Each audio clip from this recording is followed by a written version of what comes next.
사무엘에 대한 말씀입니다. 우리 초등부 아이들도 사무엘이라면 잘 아는 인물이기에 오늘 어린이 주일을 기념하면서 다시 한번 사무엘에 대한 말씀을 나누고 우리 자녀들 모두가 사무엘처럼 하나님 앞에서 자라나기를 축복합니다. 사무엘은 태중에서부터 죽을 때까지 하나님과 동행한 삶을 살았습니다. 태중이라 함은 그의 어머니 한나가 소원 기도를 하고 얻은 아들이기 때문입니다.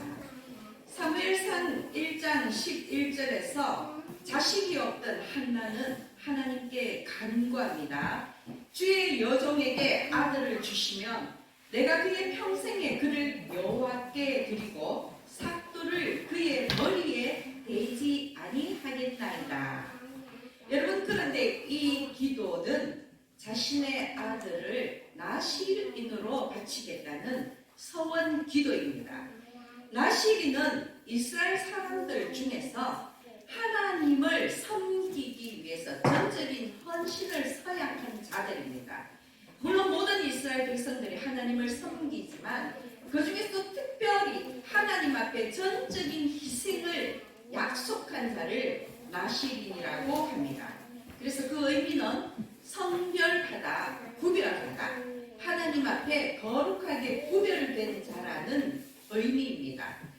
나실인의 규례를 보면요, 자기 몸을 거룩하게 구별해서 포도나무 소산 및 독주를 금했고, 즉 포도주를 먹지 못했습니다. 그리고 머리를 깎지 않았습니다. 나실인으로 있는 동안에는 시체를 가까이 할 수가 없었는데요, 그것은 자기 부모나 형제가 죽어도 마찬가지였습니다. 그렇게 볼 때에 이 나실인의 삶이라는 것은 세상의 즐거움과는 거리가 먼 삶입니다. 나실인은 본인의 자원한 기도로 이루어질 수도 있고 또는 부모가 서원을 함으로 인해서 나실인이 되는데요, 보통 30일, 60일, 100일 이렇게 그 서원의 기간을 정할 수도 있었지만 평생을 나실인으로 사는 경우도 있었습니다. 우리가 잘 알고 있는 삼손은 바로 평생 하나님 앞에 나실인으로 살도록 그렇게 서원한 자입니다. 그런데 한나는 아들을 잉태하기도 전에 하나님께 그 아들을 나실인으로 하나님께 바치겠다는 소원 기도를 했고요, 사무엘이 젖을 떼자마자 엘리 제사장에게로 데리고 간 것입니다. 젖을 뗐다고 하면 사무엘의 나이가 불과 서너 살 정도입니다. 아직 서너 살 아기였던 사무엘은 부모와 떨어져서 성전에서 살게 된 것입니다. 물론 사무엘은 레위인이었기 때문에 또한 그 이스라엘의 율법에 의하면 레위인은 25세부터 50세까지 성전에서, 이 당시는 성소죠, 성소에서 봉사할 의무가 있었습니다. 그러나 한나는 그의 평생을 바치겠다는 서원 기도대로 사무엘이 젖을 뗀 후부터 영원히 하나님께 바치기로 작정을 한 것입니다. 한나의 기도에 응답하여서 아들을 주셨으니 당연히 하나님께 드린 그 서원 기도를 갚는 것입니다. 사무엘상 1장 28절 말씀을 보면 그러므로 나도 그를 여호와께 드리되 그의 평생을 여호와께 드리나이다. 그의 평생을 드린다는 한나의 소원 기도가 있습니다. 평생을 여호와께 드린다는 것은 사무엘의 일생을 하나님께 맡긴다는, 하나님께서 나에게 아들을 주신다면 내가 이 아들을 반드시 하나님께 바치겠다는 그러한 한나의 굳은 의지를 보여줍니다.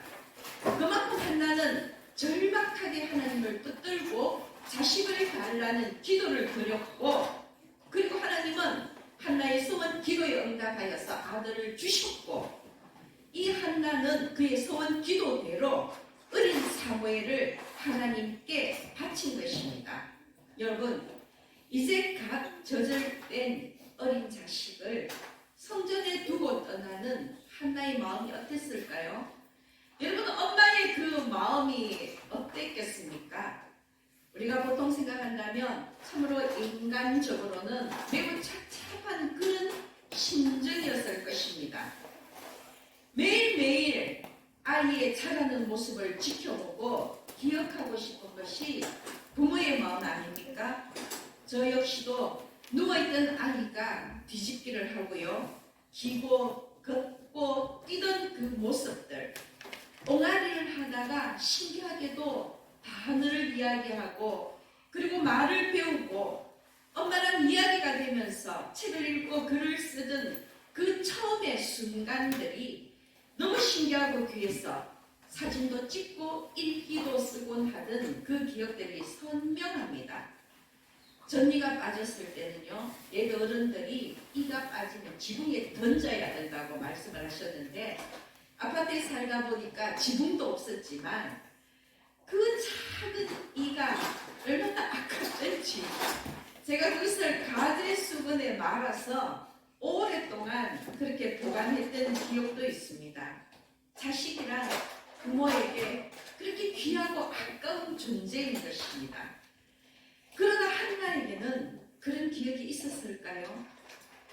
1년에 한 번 성소에 제사 드리러 올 때마다 어느새 훌쩍 커버린 사무엘을 만날 뿐이었습니다. 우리가 자녀를 키우면서 느끼는 그 소소한 그 즐거움, 그 기쁨과 감사를 아마 이 한나는 느껴보지 못했을 것입니다. 그러나 여러분, 한나는 오히려 우리보다 지혜로운 어머니였습니다. 사무엘을 자신의 품에 품어서 키우는 것보다 하나님께 의탁했기 때문입니다.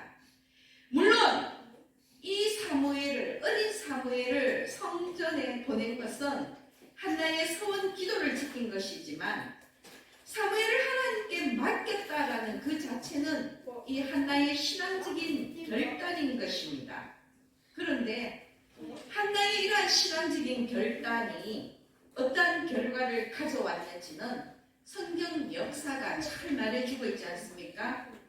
이스라엘의 사사요 제사장으로 사울 왕은 물론이요 다윗 왕까지도 기름을 부어 왕으로 세운 위대한 이스라엘의 지도자였고 평생 동안 백성들의 존경을 한 몸에 받던 그러한 선지자가 바로 사무엘이었습니다.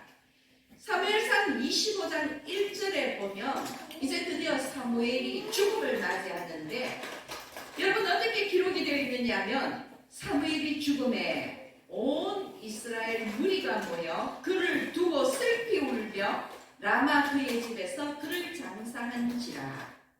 온 나라 백성들이 모여서 사무엘의 죽음을 애도할 정도로 그는 백성들에게 존경받는 지도자였고 이스라엘 역사 속에서 볼 때에 모세의 뒤를 잇는 그러한 대선지자로서의 삶을 살았던 이가 바로 사무엘이라는 것입니다.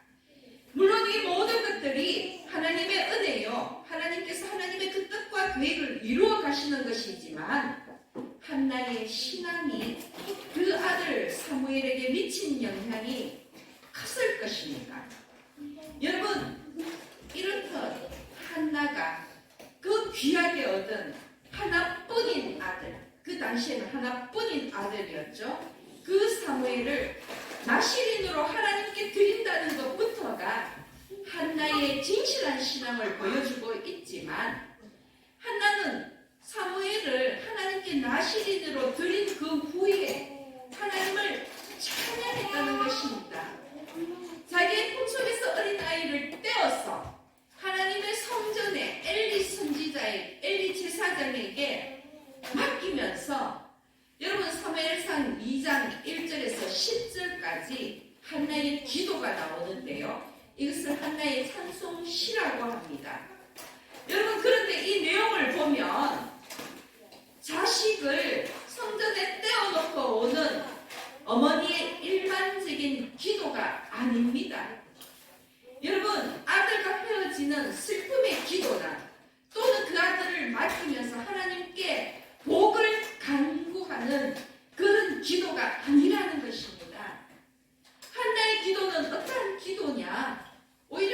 기쁨에 넘치는 감사의 찬송이라는 것입니다.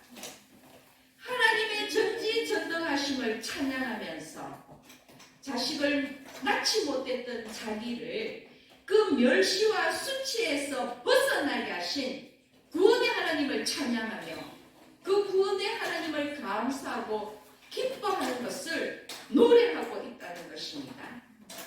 어린 사무엘을 하나님께 나시린으로 바치면서 오히려 그것을 기뻐하고 감사하는 그런 찬양을 하나님께 올려드렸다는 것입니다. 여러분, 우리 같으면 이 어린 아들을, 이제 서너 살밖에 되지 않는 어린 아들을 성전에 두고 돌았을 때 어떤 기도를 하시겠습니까? 정말 내가 직접 돌보지 못하는 그 아들, 우리 하나님께서 어떻게든 잘 키워달라고 여러분 그런 인간적인 마음을 듬뿍 담아서 그 아들을 복을 간구하는 그런 기도를 올려드리지 않았겠습니까? 그러나 한나는 그런 기도를 하지 않았다는 것입니다.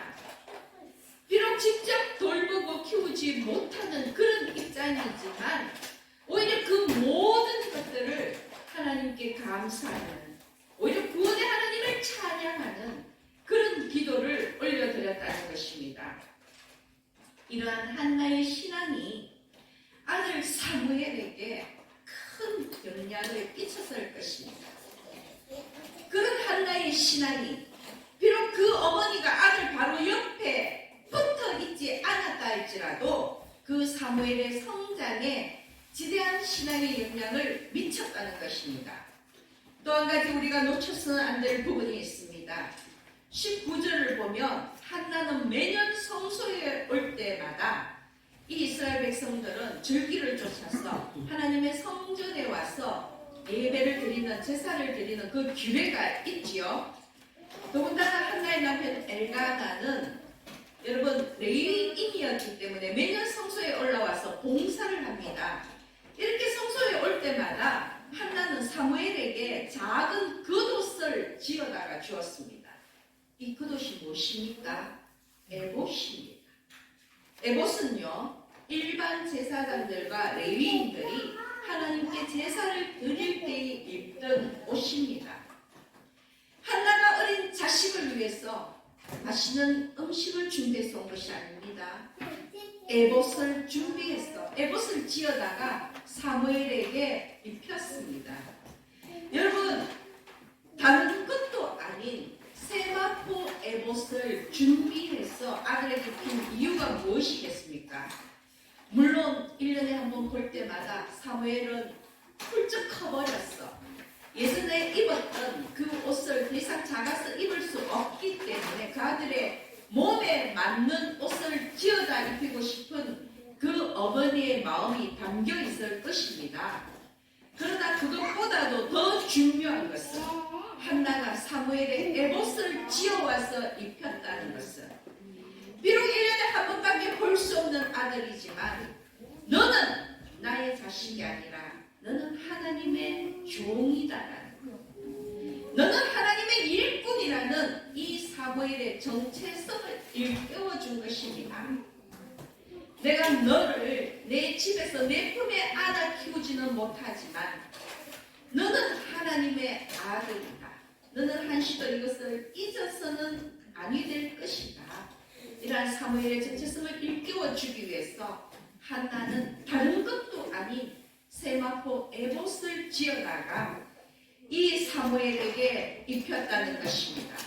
18절 말씀을 보시면요, 사무엘은 어렸을 때에 세마포 에봇을 입고 여호와 앞에서 섬겼더라는 구절이 있지요. 사무엘이 세마포 에봇을 입었다는 것은 바로 사무엘의 정체성이 드러나 있는 그 장면인데, 여러분, 한나가 매년 사무엘의 세마포 에봇을 지어온 것은, 다시 한번 말씀을 드리지만, 한나는 사무엘을 만날 때마다 이 사무엘을 단순한 자기 자식으로서가 아니라 하나님의 일꾼으로 섬겼다는 것입니다. 내 아들이 아니라 하나님의 종으로 인식하고 하나님을 섬기는 마음으로 하나님의 종 사무엘을 이해했다는 것입니다. 여러분, 사무엘에 대한 이러한 구별된 마음가짐이 바로 사무엘을 성공한 나시린으로 자랄 수 있게 한 그 원동력이 되었다는 것입니다.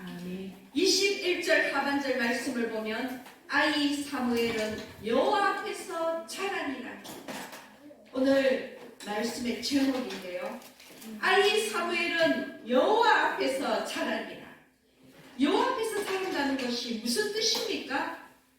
하나님의 뜻대로, 하나님의 계획대로, 하나님이 기뻐하시는 사람으로 성장했다는 것입니다.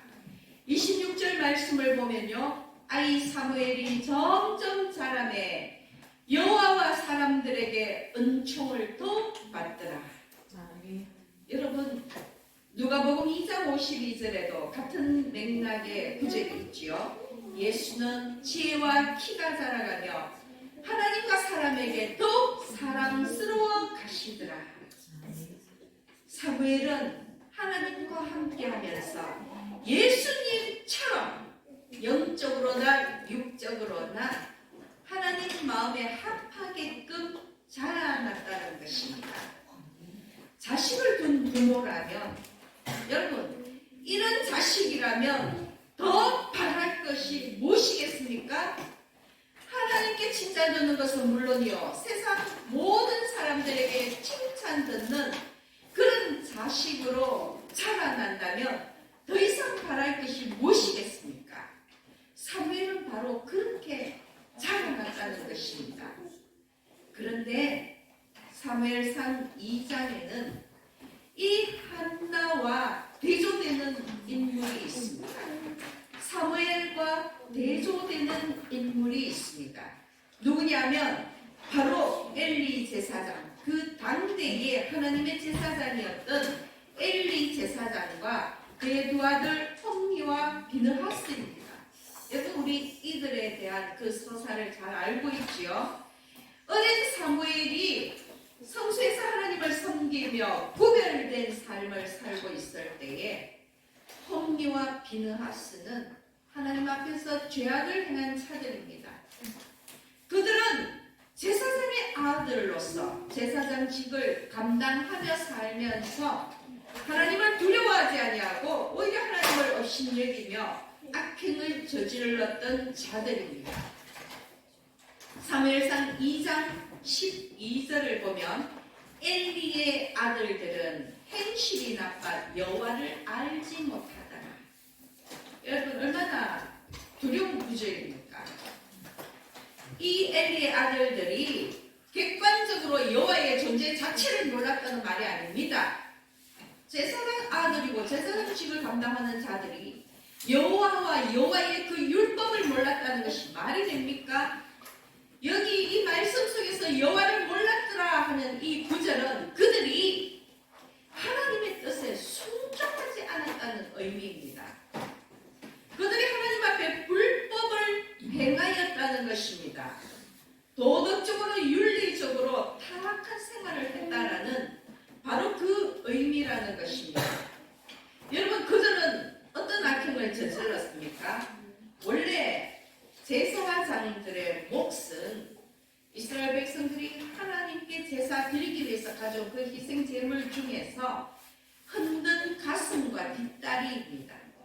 여러분, 흔든 가슴과 뒷다리, 이렇게 흔들어서 하나님께 제사 지내는 것을 요제라 하는데, 가슴과 그 뒷다리 부분이 제사장들의 몫이라는 것입니다.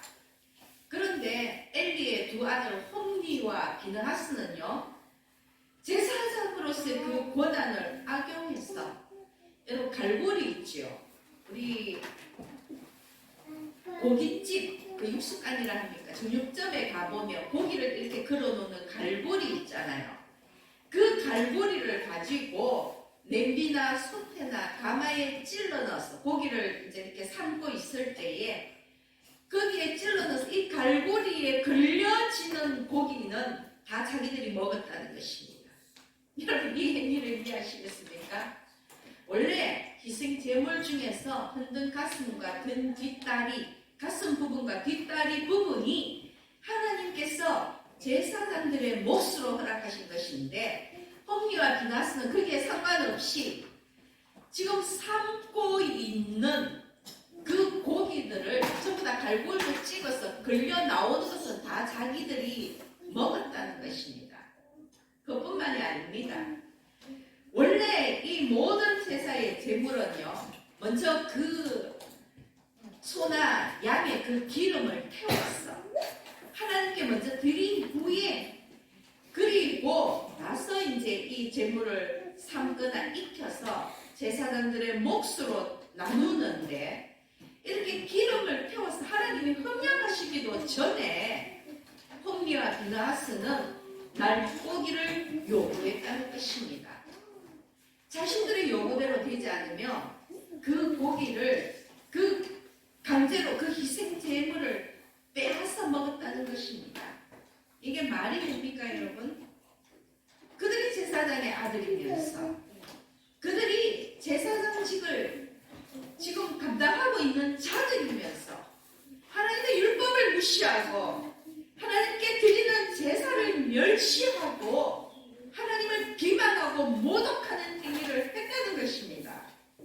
당연히 백성들의 원망을 살 수밖에 없었겠죠.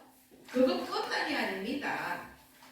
그 성전에서 수종드는 여인들, 설거지를 한다든지 옷을 만든다든지 청소를 한다든지 성전에서 수종드는 그 여인들이 있는데, 그 여인들과 동침을 하면서 도저히 하나님 앞에 용서받을 수 없는 그런 죄악까지를 저질렀다는 것입니다. 그들은 아버지인 엘리 제사장의 훈계도 듣지 않았습니다. 하나님의 율법을 어기고 하나님께 불순종한 그들이 육신의 아버지, 그 힘없고 나이 많은 그 아버지께 순종할 리가 있겠습니까? 이제 하나님은 도저히 그들의 악행을 보다 못해 홈리와 비나하스를 죽이기로 작정하셨고요. 엘리의 집에는 무서운 저주가 내립니다. 하나님의 저주가 무엇이냐면 엘리의 집에는 출산되는 모든 자가 젊어서 죽고 영원토록 노인이 없으리라고 말씀하셨습니다. 그 집에 대가 끊겼어. 그 집이 몰락하는 것입니다. 유대교 저술가들의 기록에 의하면 엘리 집의 가족들이 대략 18세를 넘지 못했다고 합니다. 전부 다 노인이 되지 못하고 일찍 죽어버린 것입니다. 그리고 후에 역사를 보면요, 블레셋이 이스라엘을 침공했을 때 하나님의 그 궤를, 여호와의 법궤를 약탈당하게 되지요. 그때 두 아들 홈리와 비느하스가 죽게 됩니다. 한날에 죽임을 당합니다. 그리고 이 엘리는 두 아들이 죽고 하나님의 궤를 빼앗겼다는 그 소식을 접하고는 의자에 앉아있다가 자기 의자에서 뒤로 넘어져 목이 부러져 죽게 됩니다. 여러분, 이스라엘에 있어서 하나님의 법궤는 하나님의 임재와 구원의 상징인데, 그 법궤를 빼앗겼다는 것은 이제 하나님께서 이스라엘을 버리셨다는 증거 아닙니까? 엘리가 제사장으로 그 소식을 들었을 때 두 아들이 죽었다는 그 얘기보다 아마 하나님의 법궤를 빼앗겼다는 이 소식이 더 충격적이었을 것입니다. 얼마나 놀랐으면 뒤로 넘어져서 목이 부러져 죽었겠습니까? 성경은 그가 뒤로 넘어져 목이 부러져 죽은 것이 나이가 많고 비대한 까닭이라고 냉소적으로 이야기하고 있습니다. 그런데 그뿐만이 아니라 비느하스의 아내마저도 이러한 소식을 접하고 조산을 하다가 죽게 됩니다. 여러분, 엘리 제사장의 집에 폭풍처럼 불어닥친 이 비극적인 운명은 결국 하나님의 심판이었다는 것입니다. 하나님의 저주였다는 것입니다. 그런데 홈리와 비느하스, 이 두 아들의 죄악으로 인해서 엘리 제사장의 집에 하나님의 심판이 임했지만, 여러분, 결국 결국 이들의 죄악은 엘리 제사장의 책임입니다. 왜냐하면 하나님께서 누구를 질책하시느냐, 하나님께서 누구를 추궁하시느냐 볼 때에 하나님은 홈니와 비나스의 아버지였던 엘리 제사장을 추궁하고 있다는 것입니다. 사무엘상 2장 29절 말씀을 보면 너희는 어찌하여 내가 내 처소에서 명령한 내 제물과 예물을 밟으며 네 아들들을 나보다 더 중히 여겨 내 백성 이스라엘이 드리는 가장 좋은 것으로 너희들을 살찌게 하느냐. 얼마나 두려운 말씀입니까? 하나님의 엘리 제사장에게 너는 어찌하여서 나의 집 성전에서 드리는 그 제물들을 내 것을 탈취하느냐, 내 것을 멸시하느냐, 너 어찌하여 네 아들 홈니와 비나스를 나보다 더 중히 여겼어. 여러분, 이 엘리의 두 아들은 하나님의 제사를 멸시하면서 백성들이 드리는 희생 제물을 임의로 취하고 성소에서 음란한 행위를 저질렀지요. 정작 하나님 앞에 악행을 저지른 것은 홈니와 비나스 두 아들이었지만 하나님이 직접적으로 추궁하신 이는 그들의 아버지인 엘리 제사장이라는 것입니다. 아멘. 이 모든 일의 책임이 너에게 있다는 것입니다. 아멘. 네 어찌하여 네 아들을 나보다 더 중히 여기느냐. 여러분, 이 말씀을 깨달으시기 바랍니다. 여러분, 엘리 제사장은 그 아들들의 그 악행을 소문으로 듣고 소극적으로 타일렀을 뿐 적극적으로 교육하지 못했습니다. 더군다나 하나님의 성전에서 그들이 하나님의 제물을 마음대로 약탈해서 먹는데 그 성전을, 그 성소를 관리할 책임이 누구에게 있습니까? 엘리 제사장에게 있지 않습니까? 그런데 어찌하여 그 아들들이 그렇게 하나님의 제사를 멸시하고 내버려 두었단 말입니까? 엘리 제사장은 하나님의 종으로서도 부모로서도 제대로 된 역할을 하지 못한다는 것입니다. 결국 자식을 방관함으로 하나님께 범죄하는 것을 막지 못했습니다. 그래서 하나님은 너의 책임이라는 것입니다. 네가 나를 네 아들보다 더 중히 여겼다면, 네가 나의 율법을 귀히 여겼다면 어째 너희 아들들을 질책하지 못했느냐, 그 아들들을 꾸짖지 못했느냐, 왜 그 아들들을 방관하였느냐. 이 모든 것들은 네가 네 아들을 나보다 더 중히 여겼기 때문이 아니냐. 이것이 하나님의 추궁이라는 것입니다. 엘리 제사장의 그 사랑은 진정한 자식 사랑이 아닙니다. 잠언 13장 24절 말씀을 보면 매를 아끼는 자는 그의 자식을 미워함이라, 자식을 사랑하는 자는 근실히 징계하느니라 하는 구절이 있습니다. 예전 성경에는 초달을 참아 못하는 자는 이라고 번역이 되어 있습니다. 초달, 우리 알죠? 죽지는 않을 만큼 때리는 것입니다. 여러분, 그렇게 때렸으라도 잘못을 똑바로 가르치고 정말로 잘못했을 때는 엄중히 징계하라는 것입니다. 한나는 자식을 성전에 두고 1년에 한 번밖에 만나지 못했는데 엘리 제사장은 늘 성전에서 아들과 생활하면서 어떻게 그 아들을 똑바로 가르치지 못했다는 말입니까? 여러분, 누가 더 지혜로운 부모입니까? 한나는 자식을 곁에 두지 않았지만 그 사무엘을 하나님께 순종하는 아들로 키웠는데 엘리는 바로 옆에 자식을 품고 살면서도 그 자식을 불순종하는 자로, 하나님께 불의를 저지른 자로 키웠다는 것입니다. 여러분, 이 이유가 무엇입니까?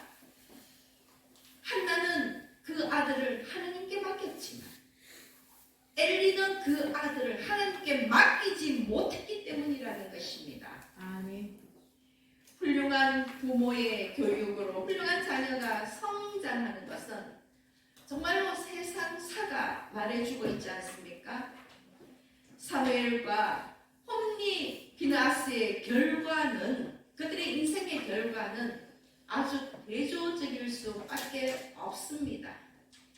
사무엘은 이스라엘의 존경하는 제사장으로 사사로 살았지만 이 홈리와 비느하스는 죄악을 저지름으로 인하여서 엘리 제사장의 그 집은 멸망하고 말았다는 것입니다.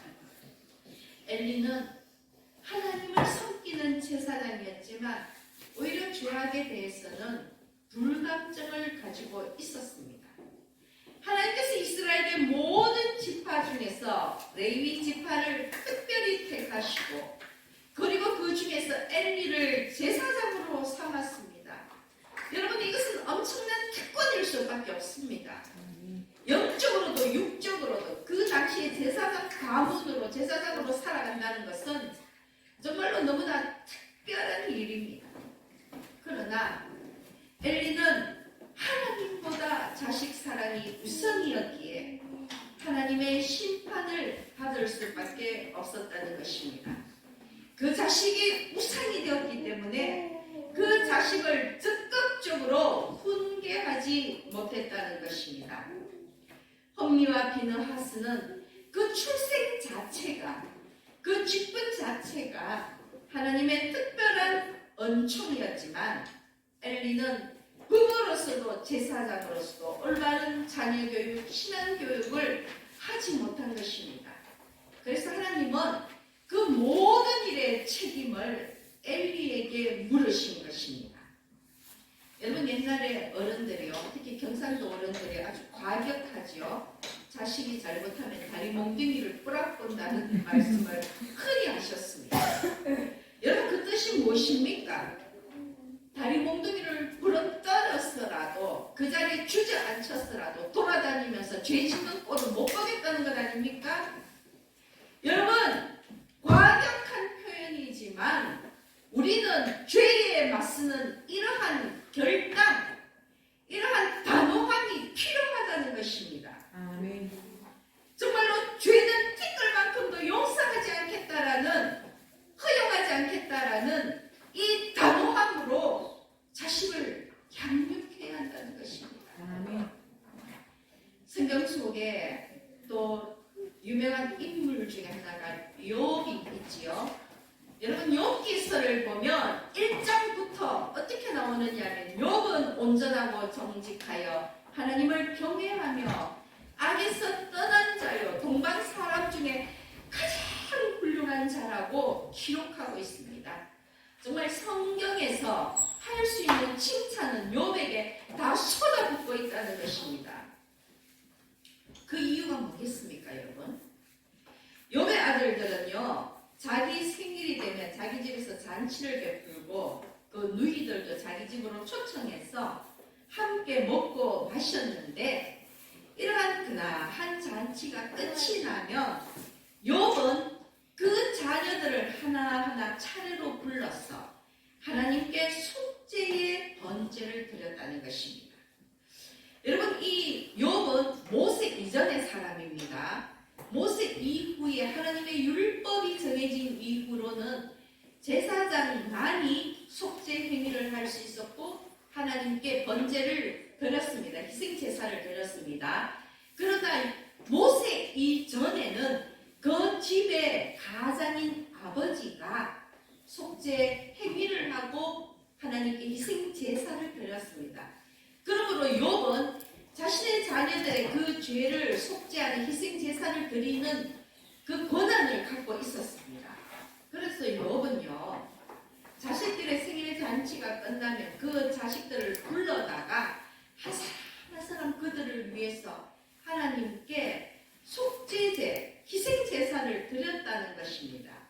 욥기 1장 5절을 보면 이런 기록이 있습니다. 그들이 차례대로 잔치를 끝내면 욥이 그들을 불러다가 성결하게 하되 아침에 일어나서 그들의 명수대로 번제를 드렸으니, 잘 들으시기 바랍니다. 이는 욥이 말하기를 혹시 내 아들들이 죄를 범하여 마음으로 하나님을 욕되게 하였을까 함이라. 욥의 행위가 항상 이러하였더라.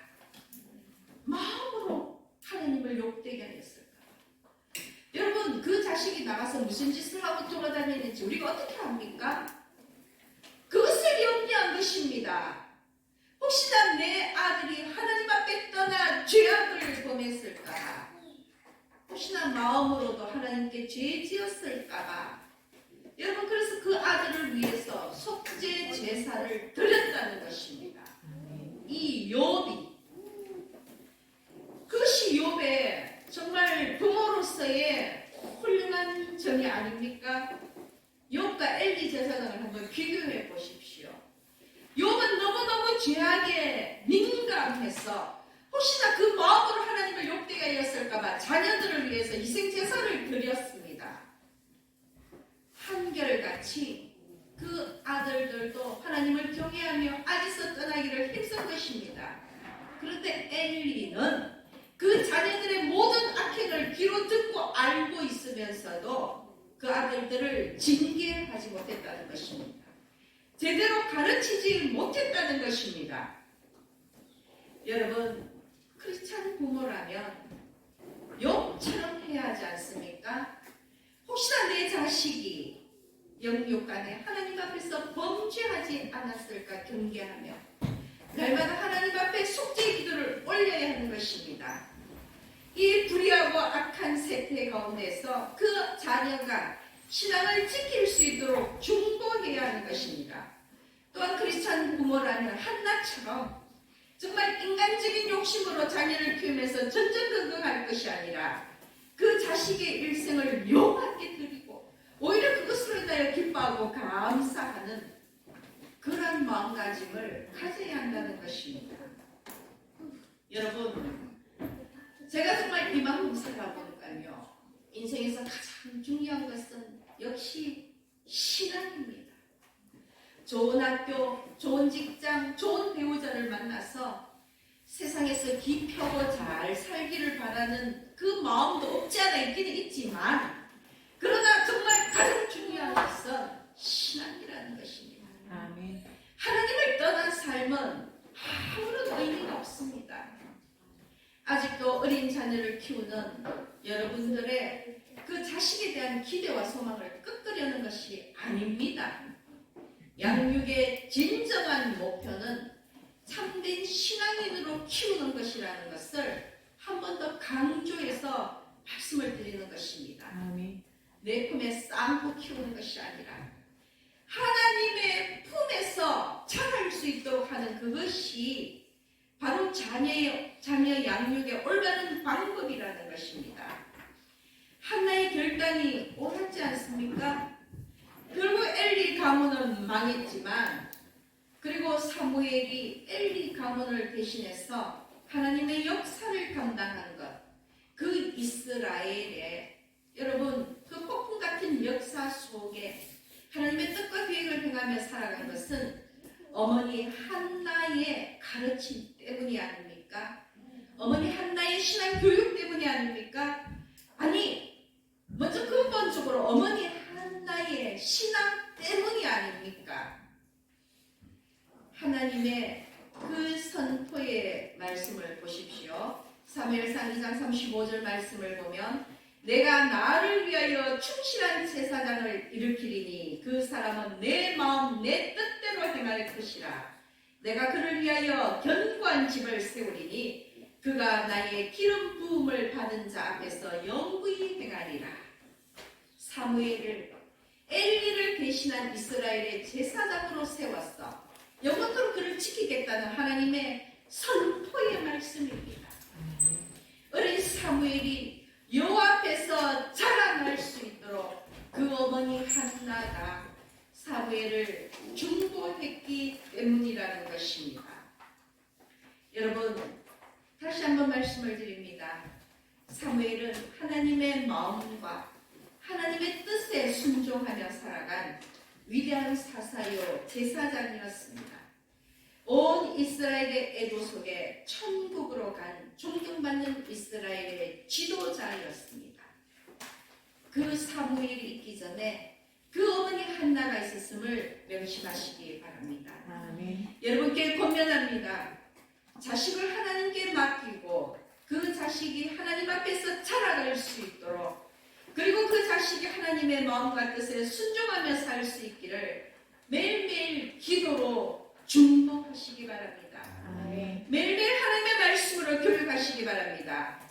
그리고 또한 티끌 같은 죄 하나도 간과하지 마시고 결단코 불의에 둔감해져서는 안 된다는 것입니다. 자식을 위해 매일매일 속죄의 제사를, 속죄의 기도를 드리는 부모가 되어야 합니다.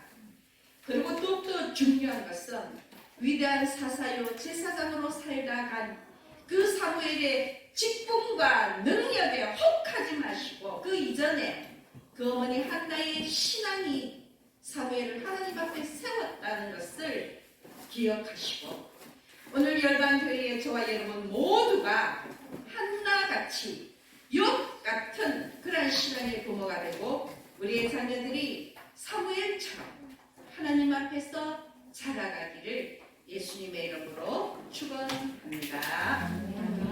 기도드리겠습니다.